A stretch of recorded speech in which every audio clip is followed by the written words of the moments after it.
You today, Jennifer, Kelly, Lindsay, Maria, Michaela. So nice to see you guys. Robin, welcome, welcome, welcome, and welcome. All right, ladies and gents, it is time again. We are here meeting to grow our minds, our business, and our point of view. Today, we have an amazing speaker with us today. She's all the things. We have TaChelle. She's the founder and president of FIG Strategy and Consulting based in Las Vegas. FIG provides DEI training and executive coaching, culture transformation, business strategy, and strategic sourcing. She received her diversity and inclusion certification from Cornell University and has worked with some of the most recognizable brands, including but not limited to Mercedes-Benz, Red Bull, Nike, M&M, Mars, Louis Vuitton. TaChelle serves on the advisory council for the UNLV's Entrepreneur and Leadership College, and it is the advocacy chair for the Business Development Advisory Council of Clark County, and is the president-elect for the NAWBO Southern Nevada. She is an active mentor committed to the advancement of women of color in the workplace and changing the way we think about diversity. So I don't know if you guys have been running away from this topic, but listen, it's time to have it. And I think you have in front of you somebody who is well able and capable of expanding our mindset and maybe giving us some different language around this. So at this time, we're going to turn it over to TaChelle. Thank you very much, Erica, and hello, everyone. I'm very excited to be here with you today. There is probably a few things next to my niece, Savannah Banana, that I love talking about as much as diversity, equity, and inclusion, and more importantly, culture. So I am going to get started. I received the questions. Erica was kind enough to send over some questions this morning, and so I get really excited, kind of geeky when I get questions ahead of time, which makes me want to jump right into Q&A. But first, we're gonna go through the presentation. So I'm going to share my screen, and we are going to talk about diversity, equity, and inclusion. Can you see that, Erica? Okay, good. Yes. Then we are good to go. Let us go to full screen. Why can't I do this? Oh, all right. Here we go. All right, so today we're going to be talking specifically about inclusive culture. So there are tons and tons of terms around diversity, equity, and inclusion. There's the D, diversity, equity, E, I, inclusion. Inclusion is where we're going to be spending a lot of our focus today, but I am going to break down some of the terminology for you.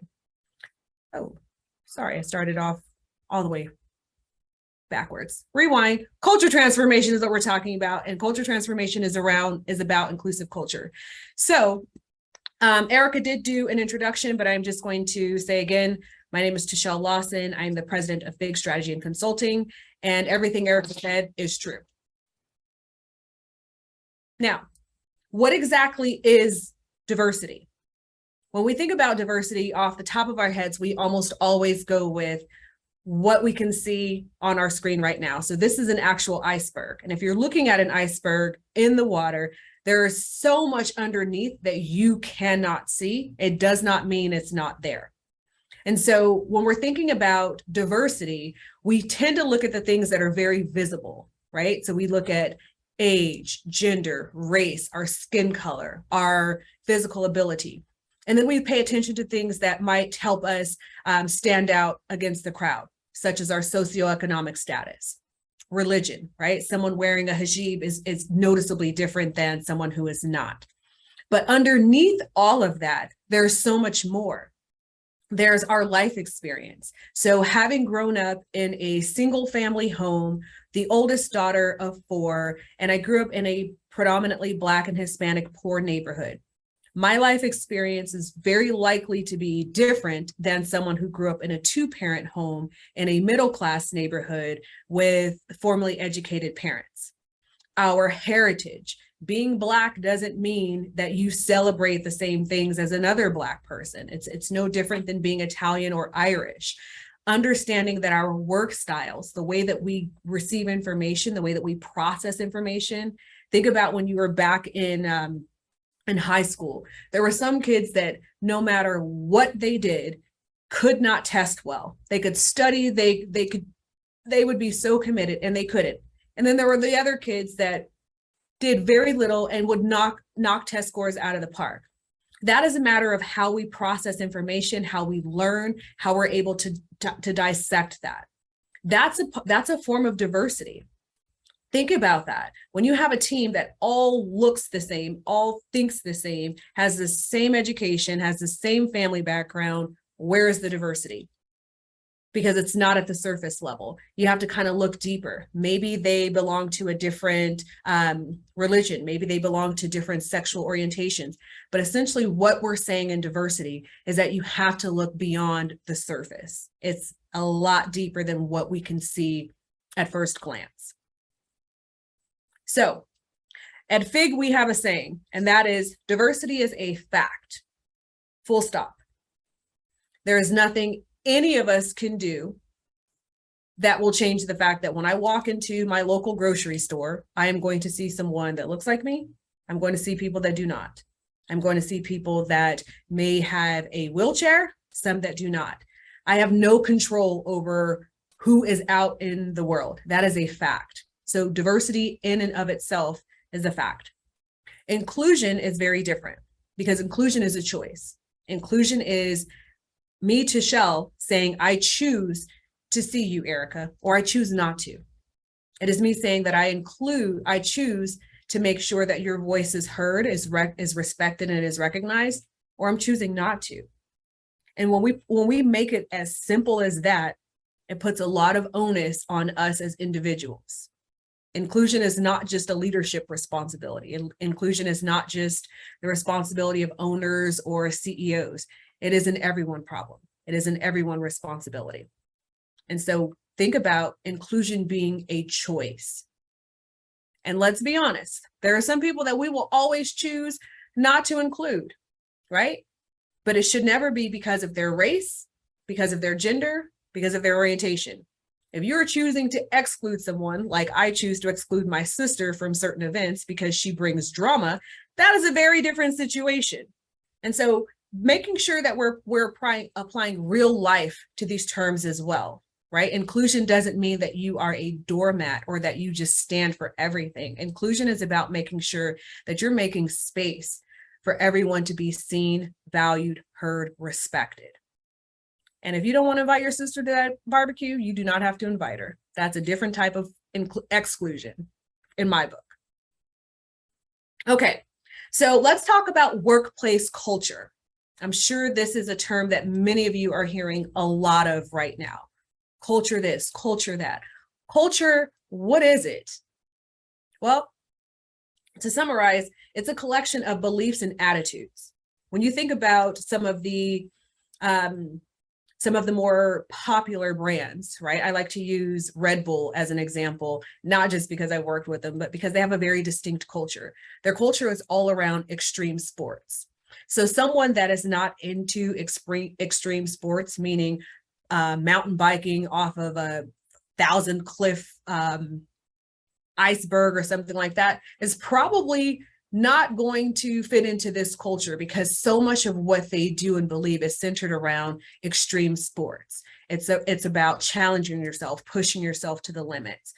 But what makes culture unique is that it is a shared belief. Everyone that's a part of this environment, or most, shouldn't say everyone, most actually believe we love extreme sports. Or think about I like to use the example of a vegan food company.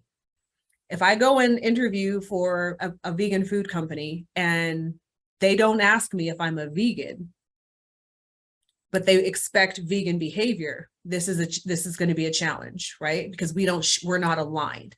And in fact, I'm a carnivore. So you hire me, you don't tell me that this is a part of the attitudes, this is a part of the culture, that everyone here is non-meat eating. Everyone here is all about the environment. We don't bring in leather bags. And here comes TaChelle walking in with her new leather fringe purse and her cheeseburger in one hand and her chicken nuggets in the other. Probably not going to be a good fit, right? And that's because we simply don't believe the same things. And so when we're thinking about workplace culture, essentially what we're trying to focus on at the very center is, what do we all collectively believe? And how does that influence our behavior? How does that influence our experience? And more importantly, how does that translate into the business? Because culture is essentially designed to influence the service or the products that you're creating.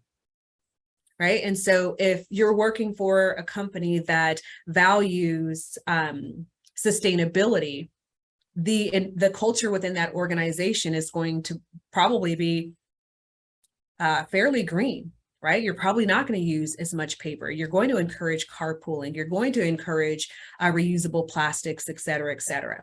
So in terms of what drives culture, to simplify it, it is shared beliefs. All right. Why is that important? Well, I like to say that people lie, numbers do not. The reason that culture is so important is because it influences the decisions that both consumers and employees are making. So let's look at this. 47% of active job seekers cite company culture as driving their reason for looking, which means almost 50% of people are leaving their jobs because their workplace culture sucks, right? 94% of executives, 88% of employees believe that a distinct workplace culture is important to business success. These aren't just words.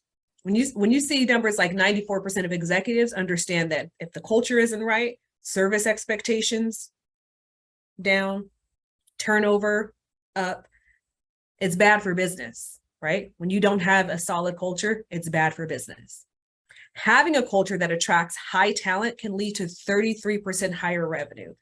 That is why it's important to 94% of executives. Let's be very honest. So when I say people lie, you could read tons and tons of articles about companies that claim the workplace culture is important to them.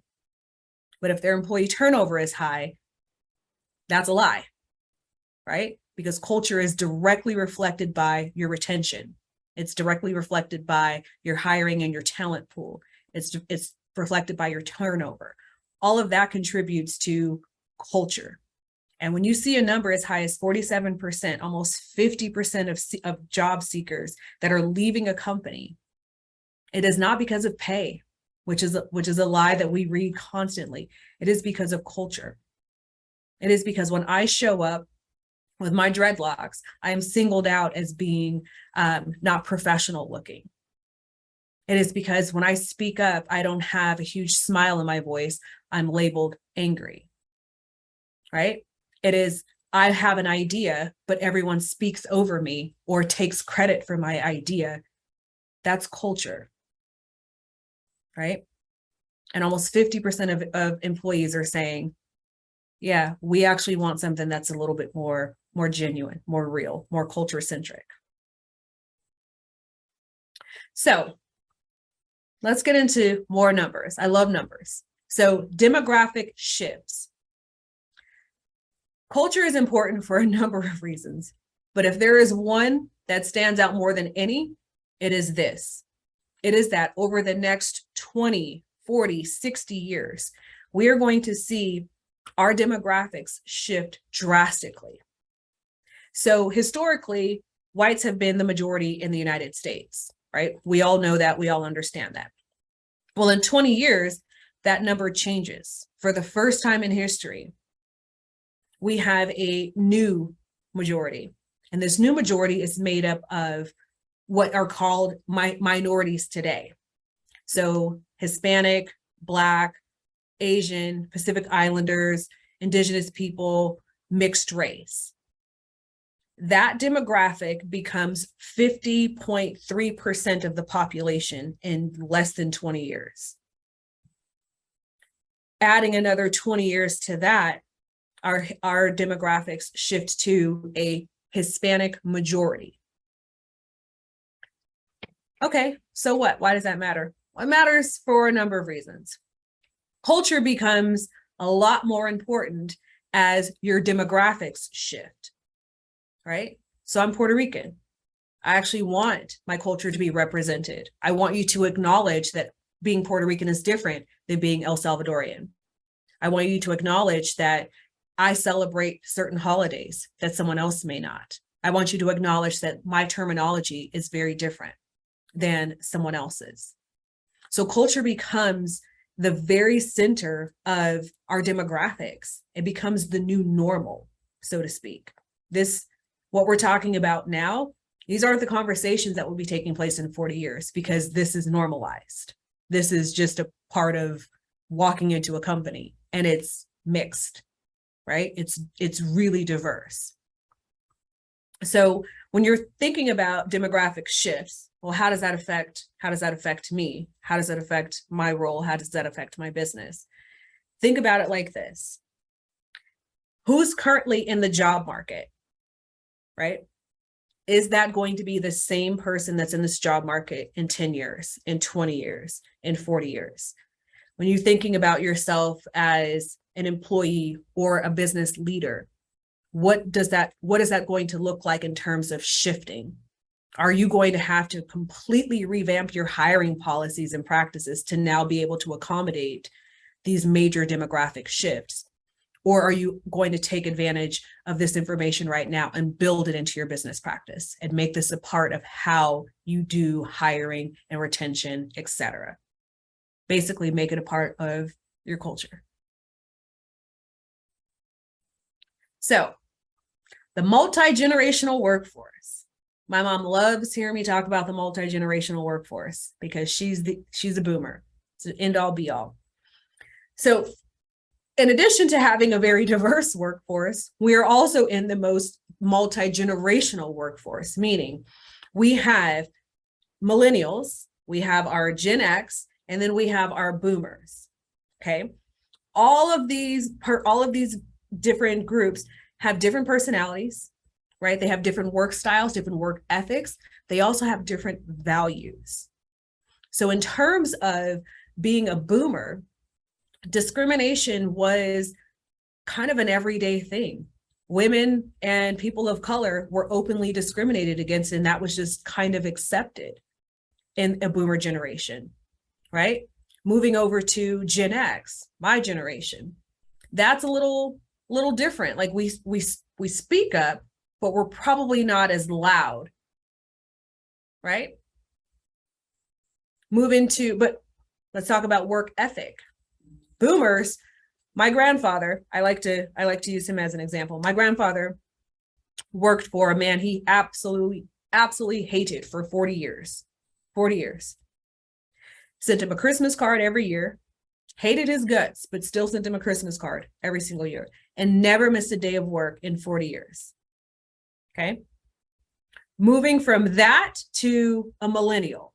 Okay. A millennial, and I'm sorry, some of you are millennials. I am definitely generalizing, okay? We can still be friends at the end of this, but I am generalizing. Millennials tend to be a little bit more entitled, right? They're certainly not working for someone for 40 years and sending them a Christmas card. We're not doing that. We're also expecting that I'm going to work for about 2 years and then I'm going to be the president of the company. Like that's how this should work, right?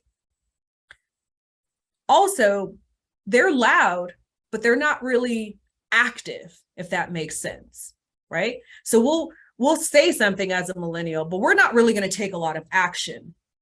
Move over to Gen Z, right? Which right now represents only 5% of the population, but they are the loudest and they are the most vocal. They are also the most active, okay? They're taking action. For example, and this is not political, this is just an example of Gen Z. So I'm sure many of you know about the Roe v. Wade being overturned.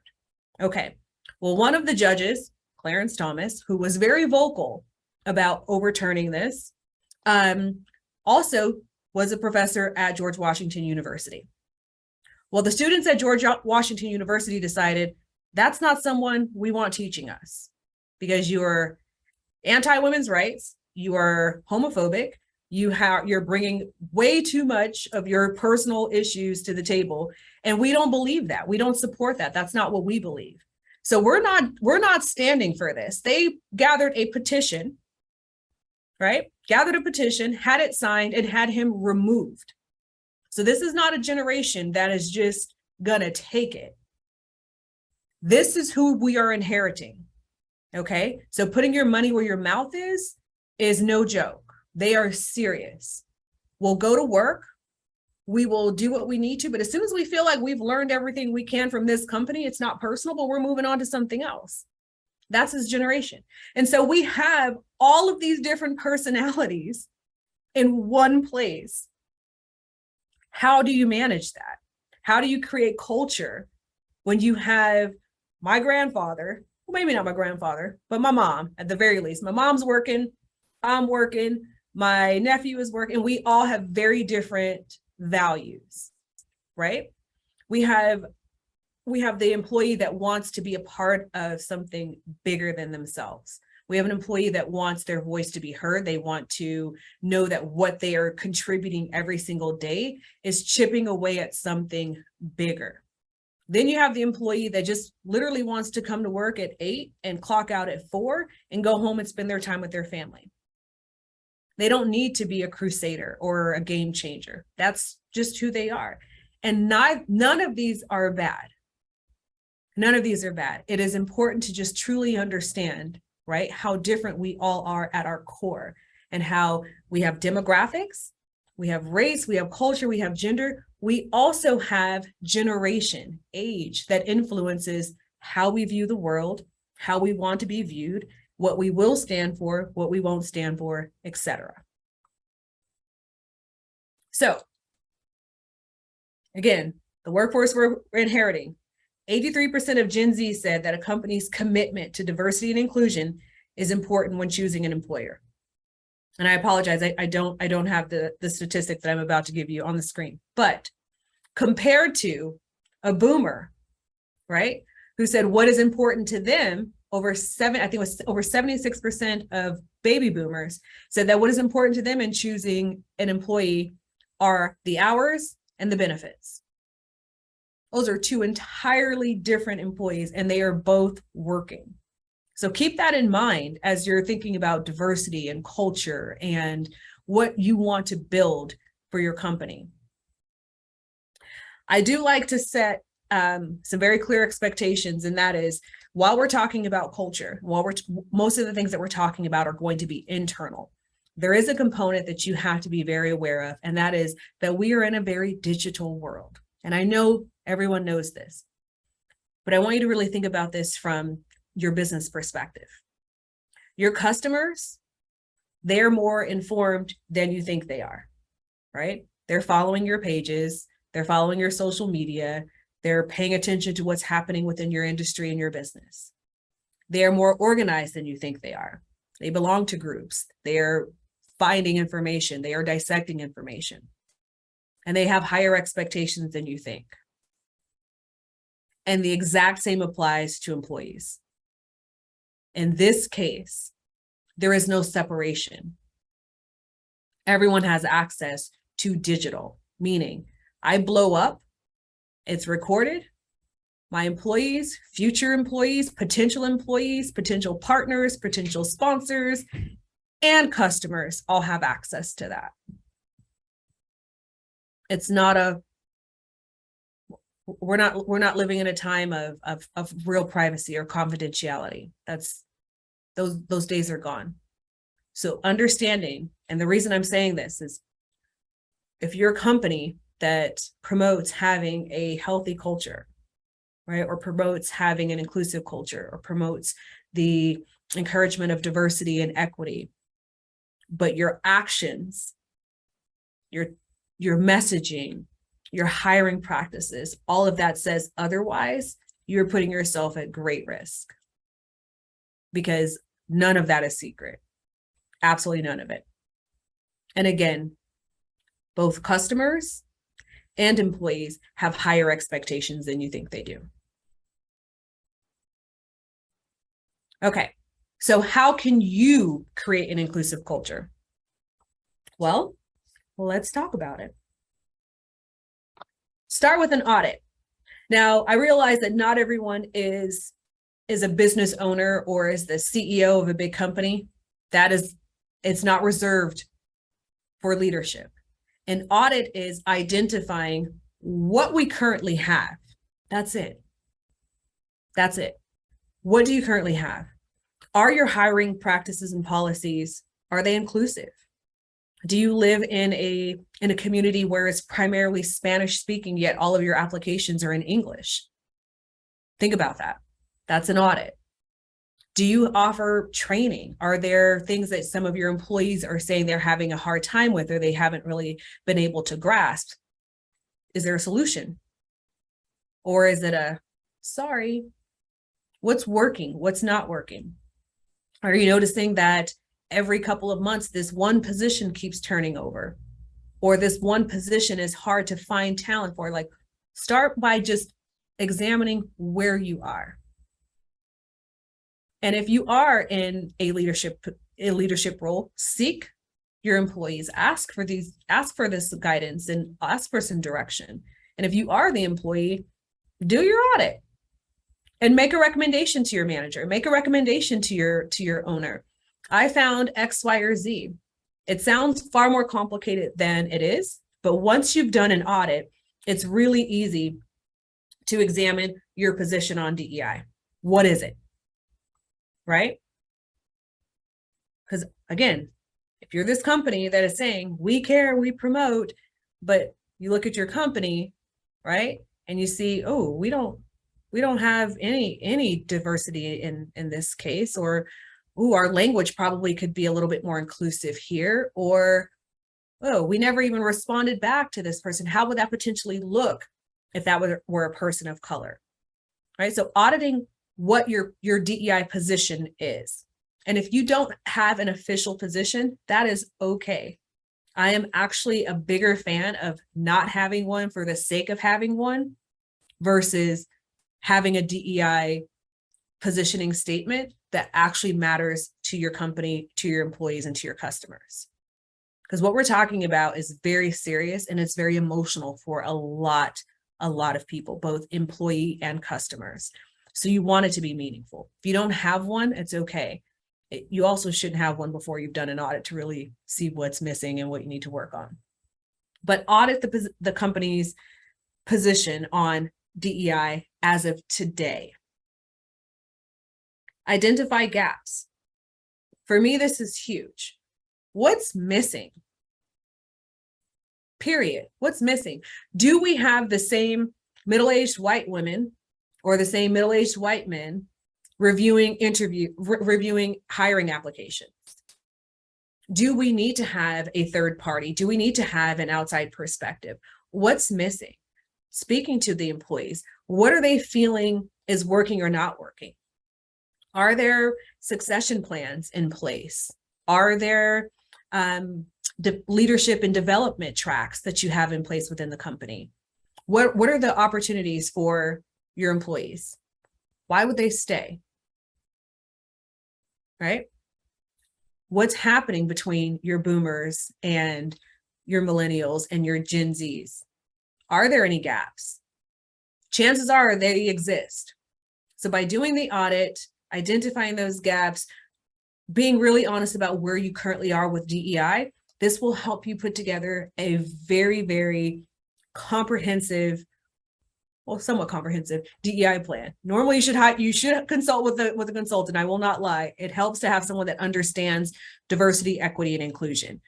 But for the basics, you can absolutely do this within your own organization. Understand the difference between a DEI strategy and a DEI program. Okay, so DEI strategy is taking all of the things that we've talked about so far into consideration, meaning we're looking at demographic shifts, we're paying attention to the multi-generational workforce and how that's going to impact your business directly, your industry, and your community. It's important to acknowledge that any business in Colorado is probably going to operate a little differently than a business in Texas, right? Simply based on the demographics, the community, the culture, etc. So that's strategy. You're taking all of those elements into consideration. Program is, hey, we're going to have a diversity, equity, and inclusion ERG, so an employee resource group. And we're going to start a monthly webinar to talk about diversity. These are programs. right? So these are essentially what we call tactics that should derive from strategy. So the strategy is always what drives, or should be what drives the program. And the program should be a direct benefit to the business or the organization. So any program that you're developing should be helping you enhance your employee experience, right? Building a more positive culture, or at the very least, attracting more customers.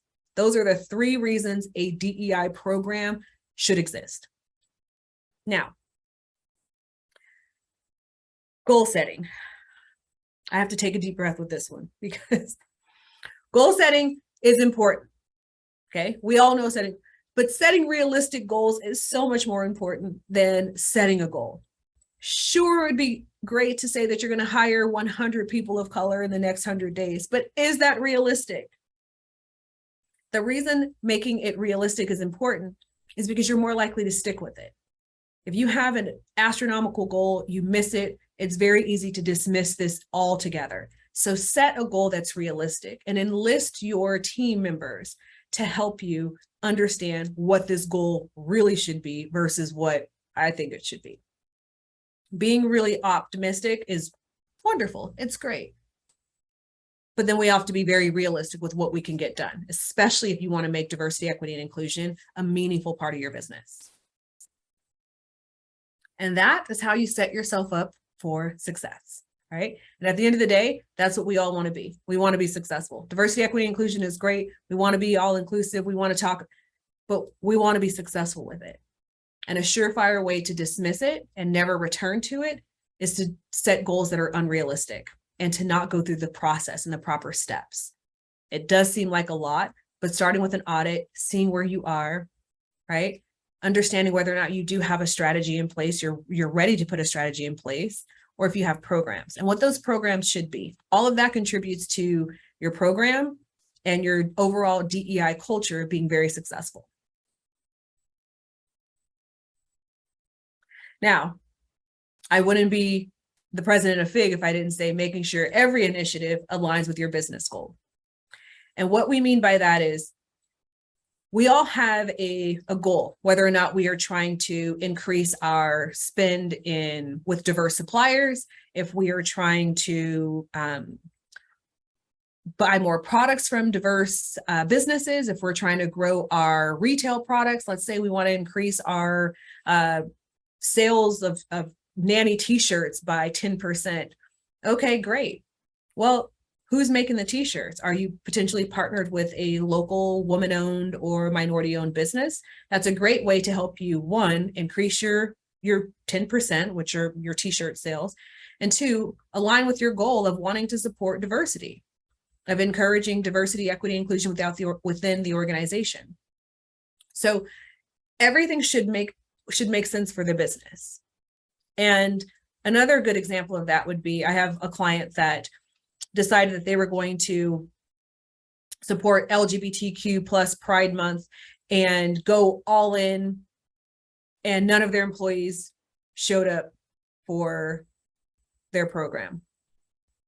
And when I asked them, did you ask your employees what they wanted to support? Like, did you give them some options?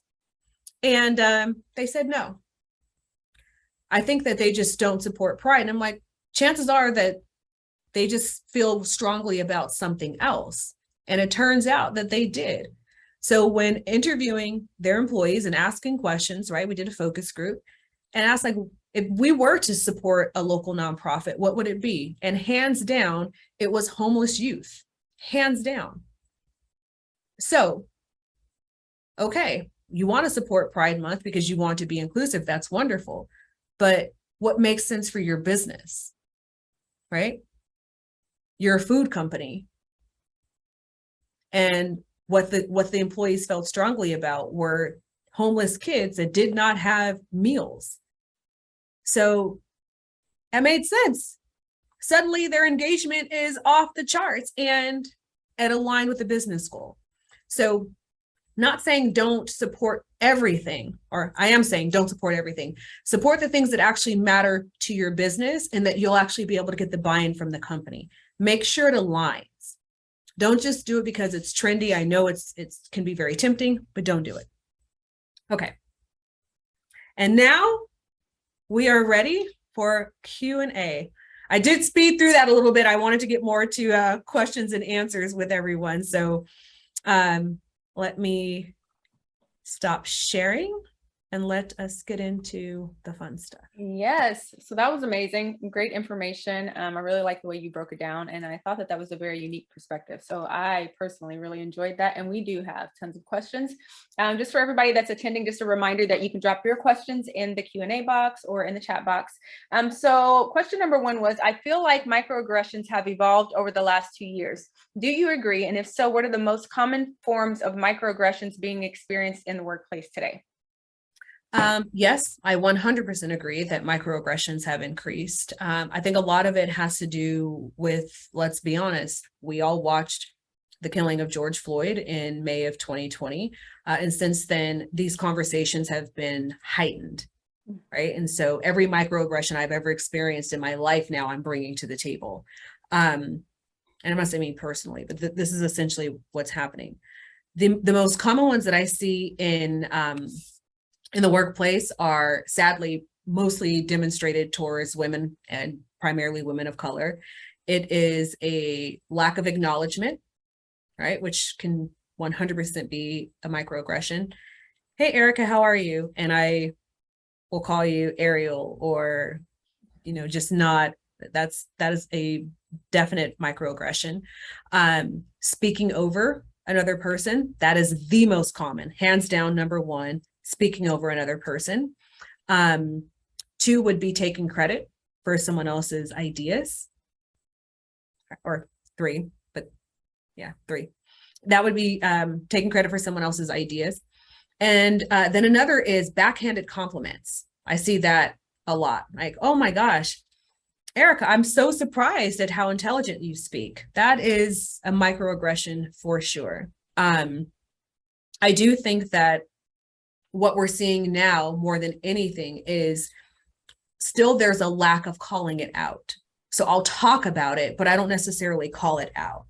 And that needs to change. So if I'm in a meeting and Erica is speaking and someone speaks over her, Erica doesn't have to be the only one that says, hey, I was speaking. I can say, hey, you know what, John, Bill, Tiffany, whoever, Erica was speaking. Can you let her finish? Right. And so we have to move past this talking about it and addressing it head on. I hope that answers the question. It does. That was very insightful. Are there any particular phrases that you found to be helpful when recruiting, specifically phrases in job posts that would let a potential candidate know that you value diversity and inclusion in the workplace without just attaching that tag? Yeah, so the language I think is important because it has to be authentic to your culture. What I'm really sensitive about advising is using language that's designed to attract people of color, but the culture doesn't match, right? And so for me, my focus, I try to focus on making it more culture centric, right? Because then you're telling me that this is something that's unique, and anything unique, right, tends to be inviting and welcoming of people that have that same like-mindedness. Gotcha. Instead of, we're looking for incredibly, diverse women, and like that's not the same thing as getting someone that really aligns with the business culture, and that is what we're really after. Gotcha. Very insightful. Here's question 3. We are located in a primarily European American city. Do you have any tips for recruiting a diverse workforce in this type of environment? Okay, so I think this one was my favorite question because it's so real, right? It's so real. I have a client that is in Denver, and Denver is like 93% white. And they want to hire a CFO that is a person of color, and they just can't find anyone there. And so my response is, have you considered looking outside of this community? Because the reality is your community is what it is, right? And so if you're in a community that is 93% white and there are no citywide, right? There are no citywide initiatives to diversify your community, right? They're not looking to bring in diverse populations. They're not looking to bring in diverse businesses. You're pretty limited as to what you can do as a business owner, aside from looking outside and inviting someone to move into the community. I'm huge on accepting the truth. All right. And the truth is that certain areas will provide limitations. I like this one. How do we respond when members of our team state that sourcing diverse candidates is reverse racism?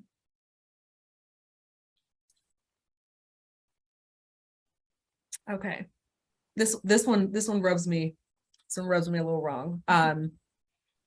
And for a number of reasons. So sourcing for diverse candidates can be seen as reverse racism. And I do actually understand that statement. But the response is we're looking for diversity of thought, not just more people of color. What we're doing is trying to address a consumer that is diverse. And in order to do that, we need diverse talent. We need people that think differently, that process information differently, different educational backgrounds. Look at where we got by hiring the same people. That's how I would respond to that, is we're addressing our customer needs. And in order for us to do that, we do need diversity of thought. Great. I like that answer. I think we might need to quote it. How do we promote DEI without triggering a fragile demographic? I did tell you I keep it very real, right? Okay. Yeah. Just wanted to make sure. Some people you're going to trigger because this conversation is sensitive, and we have to understand why. Again, I'll take it back to boomers, for example. Boomers grew up, I'm Gen X, and I also grew up not talking about race or gender or religion. Like, that was such a huge no-no. And basically overnight, we need to be having these conversations, and we need to be very comfortable talking about it. But most people are genuinely uncomfortable because they've never had to have these conversations, and they've also been encouraged not to have these conversations. And so to not trigger, I think, is to just be mindful of the fact that certain people aren't uncomfortable because they're racist or because they don't support diversity. They're genuinely just uncomfortable because they've never had these conversations before. And so I think that by approaching it from just a human perspective of, I realize, like, it's uncomfortable for me as well. What makes you uncomfortable, right? Like, just have this as, and it's better if it's a one-on-one or a really small group discussion. The large group discussions can really trigger someone who's already uncomfortable and fragile, right? Because it just seems like they're, at least from their perspective, they feel attacked or ganged up on, and that's not the case. This is truly about how comfortable or uncomfortable you are with having these types of conversations.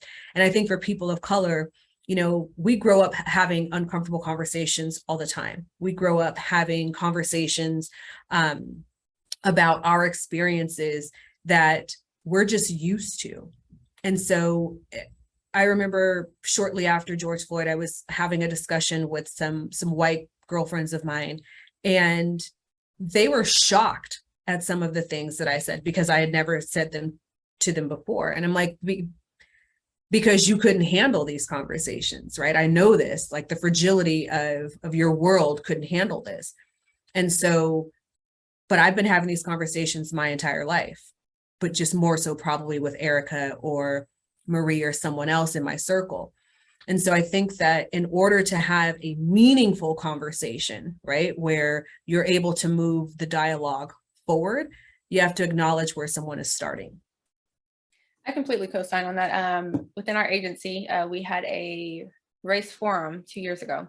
We had about 60 nannies on there, many of whom had never had a conversation like that before in their life. Yeah. There were so many tears. People, were shaking, some were cursing. But I think when you create an environment where you're really trying to find a point of agreement and grow the conversation from that, you create a safe space. And if the ultimate goal is to find a point of understanding, not necessarily agreement, but a point of understanding, people either feel that off of you or they don't. That is either an authentic is authentic to you, it's genuine to you, or it's not. And if they don't feel that circle of safety and they don't feel like this is something where you can still talk to them tomorrow after you have this conversation, then they're most likely not going to have that conversation with you. So I really value what TaChelle is saying there about really going into conversations with an understanding and with a level of empathy. One of our attendees says, how would you respond if a family asks specifically for a nanny that is a certain race, or to the contrary, says that they don't want someone who is a certain race? Ooh. Okay, so let's unpack that, because I feel like there's a couple of different issues in that. I would first want to understand, is this person asking for a specific nanny for cultural or heritage reasons? Which, if I am raising my child to speak French and I'm asking for a French speaking nanny, that's not weird to me.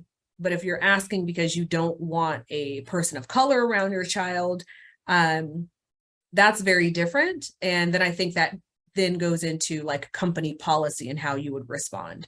I've worked in hospitality for the majority of my career, and I remember one event specifically where, and this was a high profile event. If I told you the name of the client, that you probably wouldn't buy from them anymore. That the event planner asked specifically for Black servers, and I said, "Is there a reason?" And her response was, "I like all of my servants to be Black." Right. I like all of my servants to be Black. And I said, you're going to need to contact another agency, or like, I was blown away by this. So I got on the phone, I called her boss, and her boss was mortified that she'd asked this, because obviously that wasn't the position of the company. But that girl stayed on, and that was what I had a problem with, right? Was that once you make a statement like that is clearly racial, or racist, that's very different. So my initial response to that would be to not assume that it is about racism, Absolutely. right? I think that we do get a little bit sensitive about certain things, and I think it's important for us to start with, maybe it's not race. If this is about heritage, if this is about culture, if this is about language barriers, that can be respected. If it is in fact about race, then the response is, based on your company policy, sorry, we're probably not a good fit for you. We hire our candidates based on skill and qualification, and every one of our nannies is qualified, et cetera, et cetera. I would take it that route. Great answer. How do you respond when people say, we just want to hire and promote the best person regardless of their race or gender? Yeah, I take it back to diversity of thought, right? I mean, we all want the best talent, right? That's a given. We all want the best talent, but are we maximizing diversity of thought? And that's essentially what we're talking about. And so when someone has that response, I would counter back with, but who are our customers? Right? Because if unless you can tell me that your customers are 100% one thing, which probably unless you're a Black hair care company, you cannot say that, right? That was a joke. But unless you can tell me that your customer is 100% one thing, this shouldn't be so triggering. What we're talking about is diversifying our thoughts. We're talking about being able to bring in different perspectives and different experiences that will help us better service our customers. That is the reason. We are also trying to close equity gaps. That's definitely for sure.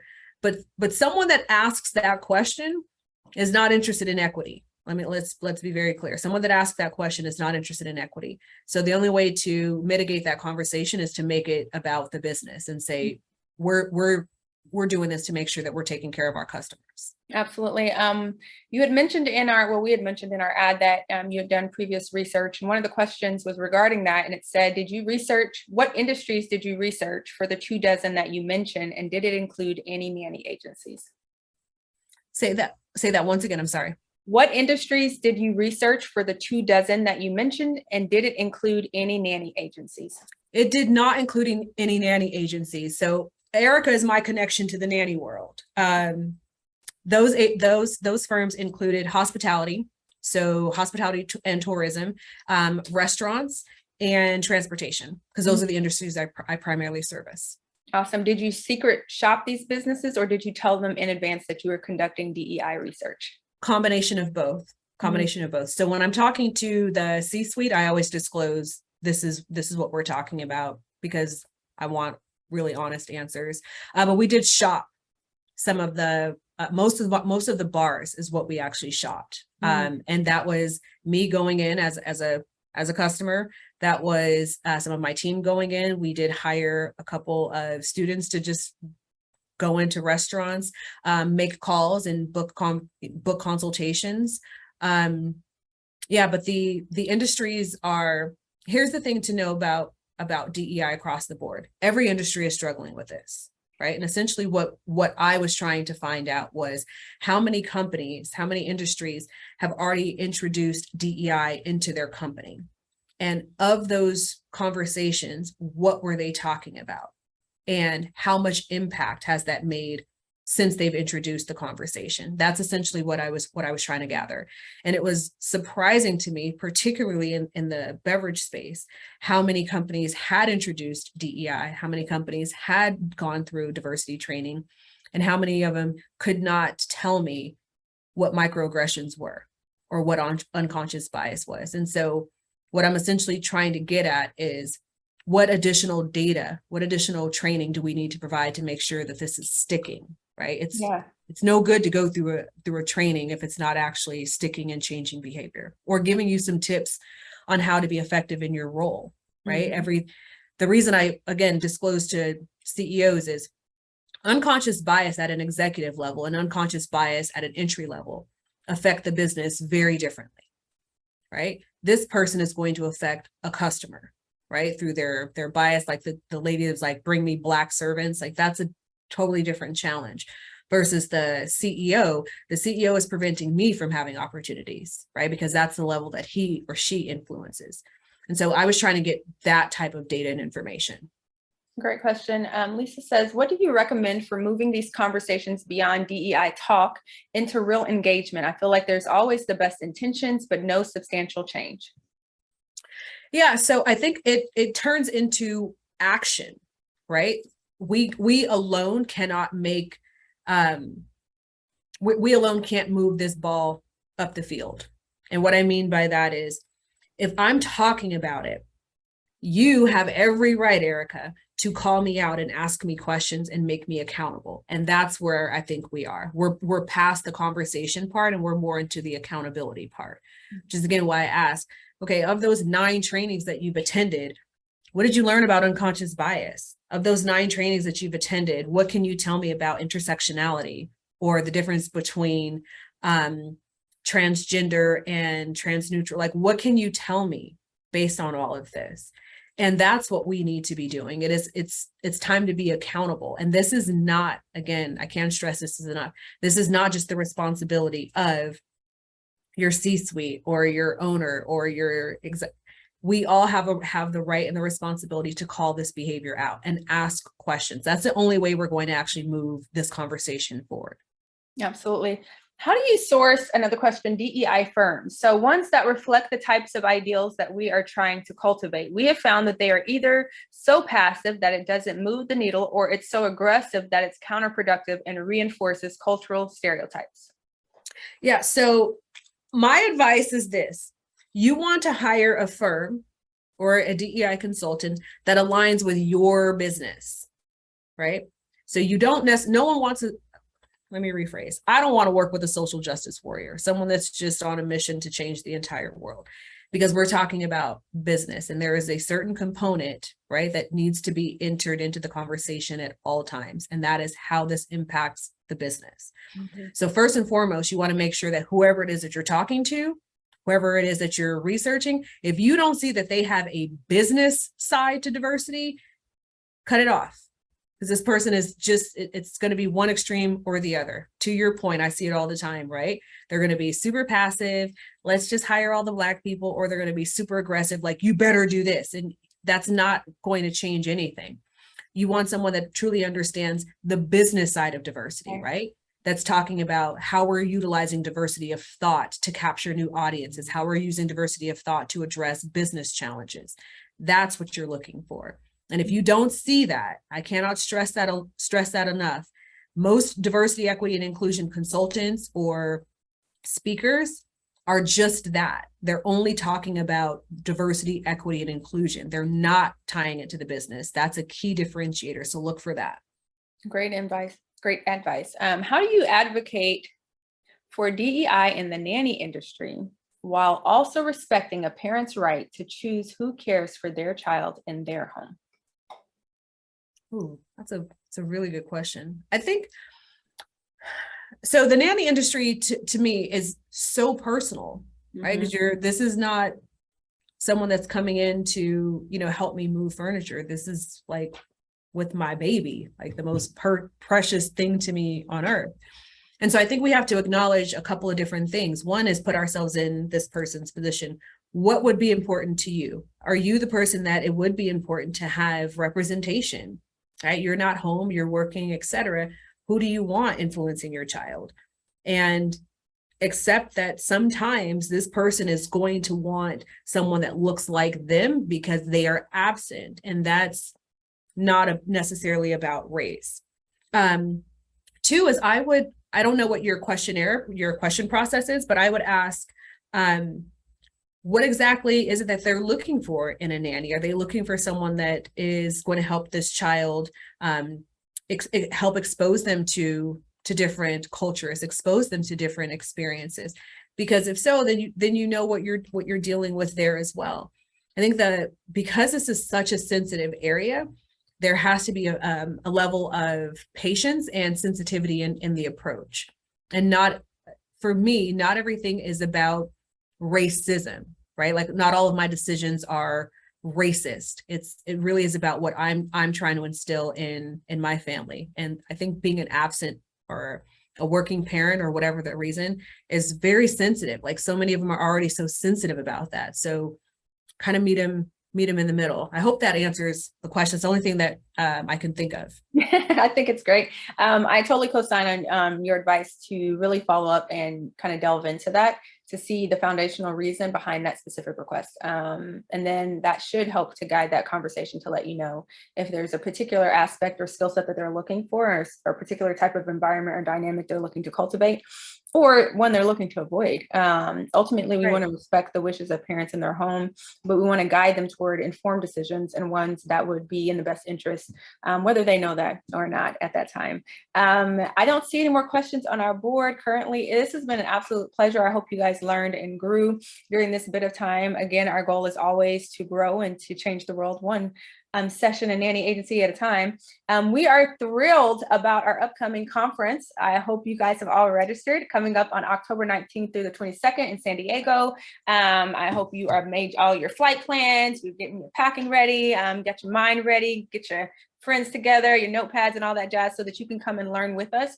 We're really excited to welcome so many new agencies. So we hope you're down to meet and greet and grow your social networks, but to really grow, to further your business and to further yourself as a person. Again, it's been a pleasure hearing from Ms. TaChelle. We will have her information available to everyone so that you can get in contact with her afterwards. Yes, the slide deck will be available. Thank you. Lisa says that this was outstanding. So thank you, agree. Lisa. I co-sign on that. We will have our information available if you would like to reach out to her directly. Again, for all registered attendees, you will get a copy of this presentation.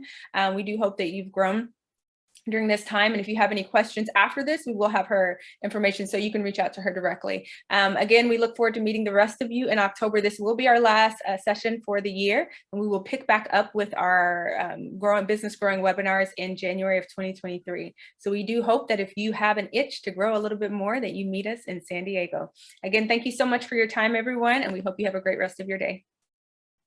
Thanks, everyone. Thank you. Bye-bye.